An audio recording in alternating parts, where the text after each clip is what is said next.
आत्मखोज। प्रिय दोस्तों, आज मैं आपको एक ऐसी कहानी सुनाने जा रहा हूं जो आपके दिल को छू लेगी।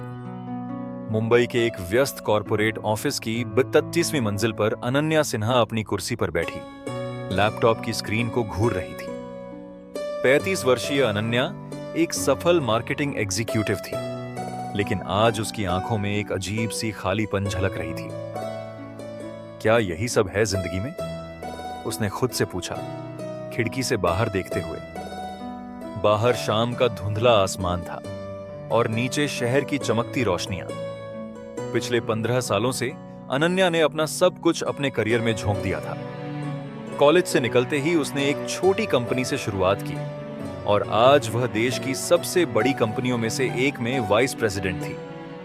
उसका बैंक बैलेंस, उसका अपार्टमेंट, उसकी कार, सब कुछ उसकी सफलता की कहानी कहते थे, लेकिन फिर भी कुछ कम था। एक गहरी सांस लेकर उसने अपना लैपटॉप बंद किया। आज का दिन भी बाकी दिनों की तरह ही था। मीटिंग्स, प्रेजेंटेशंस, डेडलाइंस, लेकिन आज कुछ अलग था। सुबह जब वह अपने महंगे अपार्टमेंट की बालकनी में चाय पी रही थी, तभी नीचे पार्क में एक बुजुर्ग को देखा। वह एक पेड़ के नीचे शांति से बैठे थे। उनके चेहरे पर एक अजीब सा सुकून था। अनन्या को लगा जैसे उस आदमी के पास कुछ ऐसा है जो उसके पास नहीं। अगले दिन सुबह वह जल्दी उठी और पार्क में चली गई। वही बुजुर्ग फिर वहां थे। क्या मैं आपके साथ बैठ सकती हूं? अनन्या ने पूछा। बुजुर्ग ने मुस्कुराकर सिर हिलाया। बैठिए, मैं आचार्य प्रकाश हूं। मैं अनन्या, कल से आपको देख रही हूं। आप रोज यहां आते हैं? हाँ, पिछले 20 सालों से। ये मेरा ध्यान का समय है। ध्यान? अनन्या ने पूछा। मैंने भी कई बार कोशिश की, लेकिन मन नहीं लगता। आचार्य प्रकाश ने गहरी नजरों से उसे देखा। क्या तलाश रही हो बेटी? अनन्या की आंखें भर आईं। पता नहीं, सब कुछ है मेरे पास, फिर भी कुछ नहीं है। तुम्हारी स्थिति मुझे गौतम बुद्ध के जीवन की याद दिलाती है। एक राजकुमार जिसके पास सब कुछ था, फिर भी वह खाली था। लेकिन मैं कोई राजकुमारी नहीं हूं, अनन्या ने हल्की सी मुस्कुराहट के साथ कहा। नहीं, लेकिन तुम्हारी खोज वही है, शांति की, अर्थ की। बुद्ध ने कहा था, जीवन में दुख है क्योंकि हम चीजों से चिपके रहते हैं। अगले कुछ हफ्तों में अनन्या रोज सुबह आचार्य प्रकाश से मिलने लगी। धीरे धीरे उन्होंने उसे बुद्ध की शिक्षाओं से परिचित कराया। देखो अनन्या, तुम जो खोज रही हो वह बाहर नहीं, अंदर है। तुमने अपनी पहचान को अपनी नौकरी, पैसे और सफलता से जोड़ लिया है, लेकिन यह सब क्षणिक है।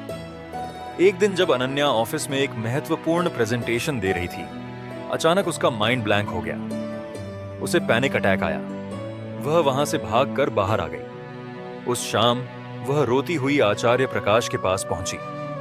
मैं टूट रही हूं, मुझे नहीं पता क्या करूं। यही तो शुरुआत है, आचार्य ने शांति से कहा। बुद्ध ने कहा था, जब तक हम अपनी कमजोरियों को स्वीकार नहीं करते, तब तक हम मजबूत नहीं हो सकते।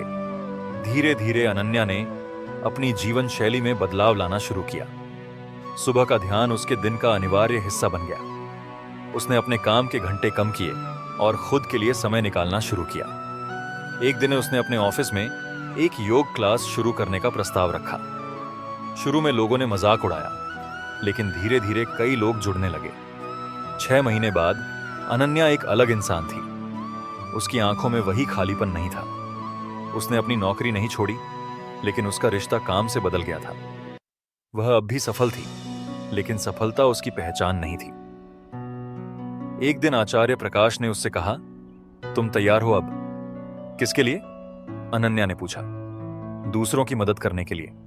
बुद्ध ने कहा था, जब तक सारे प्राणी दुख से मुक्त नहीं होते, मैं मुक्त नहीं हो सकता। अनन्या ने एक फाउंडेशन शुरू किया, जहां वह कॉर्पोरेट प्रोफेशनल्स को माइंडफुलनेस और ध्यान की ट्रेनिंग देने लगी। उसकी कहानी से प्रेरित होकर कई लोग अपनी यात्रा शुरू करने लगे। 1 साल बाद एक सुबह जब वह पार्क में पहुंची, आचार्य प्रकाश की जगह खाली थी। एक चिट्ठी थी। प्रिय अनन्या, मेरा काम पूरा हो गया। अब तुम दूसरों के लिए वही बनो जो मैं तुम्हारे लिए था। याद रखो बुद्ध के शब्द, तुम खुद का दीपक बनो। आचार्य प्रकाश। अनन्या ने चिट्ठी को छाती से लगा लिया।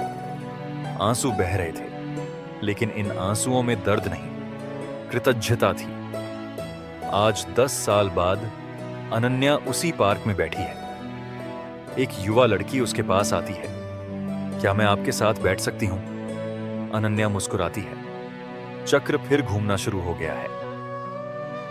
दोस्तों, यह कहानी हमें सिखाती है कि असली सफलता बाहरी उपलब्धियों में नहीं, बल्कि आंतरिक शांति में है।